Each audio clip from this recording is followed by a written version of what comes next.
ചിലരൊക്കെ സ്റ്റാറ്റസിലൂടെയും അല്ലെങ്കിൽ സ്റ്റോറീസിലൂടെയൊക്കെ emotions express ചെയ്യുന്ന ആളുകളായിരിക്കും അല്ലേ. ഒട്ടുമിക്കതും വിഷമം വരുന്ന കാര്യങ്ങളായിരിക്കും ഇവർ ഇൻസ്റ്റ സ്റ്റോറീസോ അല്ലെങ്കിൽ വാട്സപ്പ് സ്റ്റാറ്റസോ ഒക്കെ ആയിട്ട് ഇട്ടിട്ടുണ്ടാവും. അവരുടെ ഇമോഷൻസിനെ അവർ വെന്റിലേറ്റ് ചെയ്യുന്നത് സ്റ്റാറ്റസോ സ്റ്റോറിയോ ഒക്കെ ആയിട്ടാണ് അവരവരുടെ ഇമോഷൻസിനെ എക്സ്പ്രസ് ചെയ്യുന്നത്.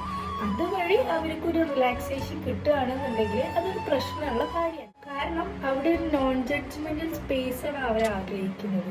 ആരെങ്കിലും നീ ഓക്കെ അല്ലേ, അല്ലെങ്കിൽ നിനക്ക് എന്തെങ്കിലും പ്രോബ്ലം ഉണ്ടെങ്കിൽ എൻ്റെ അടുത്ത് ഷെയർ ചെയ്തോ, അങ്ങനെയൊക്കെയുള്ള ചോദ്യങ്ങളായിരിക്കും അവർ ആഗ്രഹിക്കുന്നത്. ബട്ട് നമ്മളെല്ലാവരും അവരെ ജഡ്ജ് ചെയ്യുന്നത് ഇവനെന്തെങ്കിലും വിഷമം വന്നാൽ ഇവനത് അപ്പം തന്നെ പോയി സ്റ്റോറിയോ സ്റ്റാറ്റസോ ഒക്കെ ഇടാറാണ് പതിവ് എന്നൊക്കെ പറഞ്ഞ് നമ്മൾ അവരെ കളിയാക്കും. നമ്മൾ മനുഷ്യന്മാര് നമ്മൾ ഡിഫറെൻറ്റ് കൈൻഡ്സ് ഓഫ് പാറ്റേണിലൂടെ ആയിരിക്കും നമ്മുടെ ഇമോഷൻസ് നമ്മൾ എക്സ്പ്രസ് ചെയ്യുന്നുണ്ടാവുക. സോ അവർക്ക് ആ ഒരു രീതിയിലാണ് അവരുടെ ഇമോഷൻസ് എക്സ്പ്രസ് ചെയ്യാൻ പറ്റുന്നുണ്ട് എന്നുണ്ടെങ്കിൽ നമ്മൾ അതിനെ കളിയാക്കുകയോ അല്ലെങ്കിൽ ജഡ്ജ് ചെയ്യുകയോ ചെയ്യാണ്ടിരിക്കാം. Okay, by.